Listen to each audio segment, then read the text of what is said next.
Hi friends, welcome to ரூபா kitchen. இன்றைக்கி வீடியோவில் சிக்கன் மட்டன் குழம்பை விட ரொம்பவும் டேஸ்டியான மீல் மேக்கர் கிரேவி தான் பார்க்க போகிறோம். இது சப்பாத்தி, தோசை, இட்லி, சாதத்துக்கும் ரொம்ப சூப்பரான காம்பினேஷனாக இருக்கும். நீங்களும் கண்டிப்பாக இந்த மாதிரி செஞ்சு பாருங்கள், உங்களுக்கும் ரொம்ப பிடிக்கும். வாங்க எப்படி செய்யுது நம்ம வீடியோக்குள்ளே பார்க்கலாம். இந்த கிரேவி செய்கிறதுக்கு 5 ஸ்பூன் அளவுக்கு எண்ணெய் சேர்த்துக்கோங்க. எண்ணெய் சூடானது 3 கிராம்பு, 2 பட்டை, 1/2 டீஸ்பூன் சோம்பு நல்லா பொரிஞ்சு வரணும். அப்போ தான் நல்லா ஃப்ளேவராக கிடைக்கும். ஒரு கொத்து கருவேப்பிலை, 2 பெரிய சைஸ் வெங்காயத்தை சின்னதாக கட் பண்ணி சேர்த்துக்கோங்க. வெங்காயம் கொஞ்சம் சின்ன சைஸாக இருந்ததுன்னா 3 வெங்காயம் சேர்த்துக்கோங்க. வெங்காயம் நல்லா வதங்கி வரணும், கோல்டன் ப்ரௌன் கலர் அளவுக்கு. இப்போது வெங்காயம் நல்லா பொன்னிறமாக வதங்கி வந்திருக்கு. இப்போது 1 ஸ்பூன் அளவுக்கு இஞ்சி பூண்டு பேஸ்ட்டு சேர்த்துக்கலாம். இப்போ அடுப்பை கொஞ்சம் லோ ஃப்ளேமில் வச்சுட்டு நம்ம சேர்த்துக்கலாம். இஞ்சி பூண்டோட பச்சை வாசனை போகிற வரைக்கும் நல்லா கலந்து விட்டுக்கலாம்.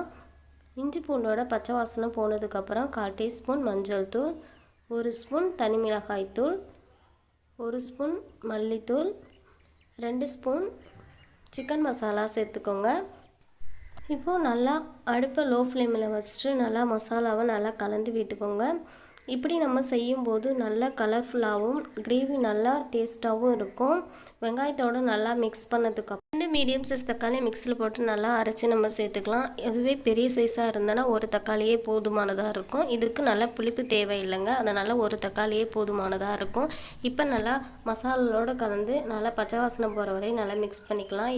இப்போ கிரேவிக்கு தேவையான அளவுக்கு உப்பு சேர்த்துட்டு நல்லா கலந்து விட்டுக்கலாம். இந்த கிரேவி செய்கிறதுக்காக நான் 2 கப் அளவுக்கு மீல் மேக்கரை நல்லா கொதிக்கிற சுடு தண்ணியில் ஒரு 10 மினிட்ஸ் நல்லா ஊற வச்சுட்டு நல்லா தண்ணியை வடிகட்டி எடுத்து வச்சுருக்கேன். அதையும் சேர்த்துக்கலாம். தண்ணி கொஞ்சம் கூட இருக்கக்கூடாது, நல்லா ஃபில்ட்ரு பண்ணிவிட்டு நம்ம சேர்த்துக்கணும். கையால் நல்லா பிழிஞ்சு விட்டாலே அதில் உள்ள தண்ணியெலாம் நம்மளுக்கு போயிடும். இதை மாதிரி 2 மினிட்ஸ் நல்லா மிக்ஸ் பண்ணி விட்டுட்டு கொஞ்சம் லோ ஃப்ளேமில் வச்சுட்டு 5 மினிட்ஸ் நம்ம அப்படியே விட்டுடலாம். இப்போ கிரேவிக்கு தேவையான மசாலா நம்ம அரைச்சி எடுத்துக்கலாம். 1 கப் அளவுக்கு தேங்காய் துருவல், 5 முந்திரி பருப்பு, 1/2 டீஸ்பூன் சோம்பு, 1/4 டீஸ்பூன் சீரகம், 5-6 மிளகு சேர்த்துட்டு இந்த மாதிரி நைஸாக அரைச்சி எடுத்துக்கோங்க. நம்ம 5 மினிட்ஸ் இந்த மாதிரி விட்டுருந்தோம். இப்போது நம்ம அரைச்ச விழுதை சேர்த்துட்டு நல்லா 1 நிமிஷம் நல்லா கலந்து விட்டுக்கோங்க. இந்த மாதிரி நல்லா கலந்து விட்டதுக்கப்புறம் நம்மளுக்கு தேவையான அளவுக்கு தண்ணி சேர்த்துக்கலாம்.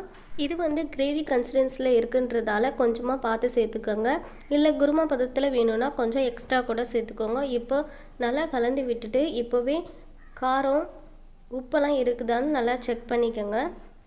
இப்போ ஒரு கொதி வந்ததும் குக்கரை மூடி 2 விசில் வச்சு எடுத்துக்கலாம்.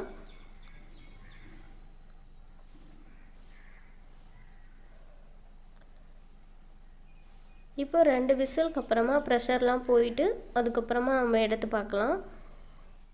இப்போ ப்ரெஷர் எல்லாமே நல்லா ரிலீஸ் ஆகிடுச்சு. இப்போ நம்ம எடுத்து பார்த்துடலாம். இப்போ சூப்பரான சுவையான ரொம்பவும் வாசனையான மீல் மேக்கர் கிரேவி ரெடி ஆகிடுச்சு. இதில் சின்னதாக கட் பண்ண கொத்தமல்லி இலையை சேர்த்துட்டு நல்லா கலந்து விட்டுக்கலாம். நான் இன்றைக்கி இதை சப்பாத்தி கூட சர்வ் பண்ண போகிறேன்.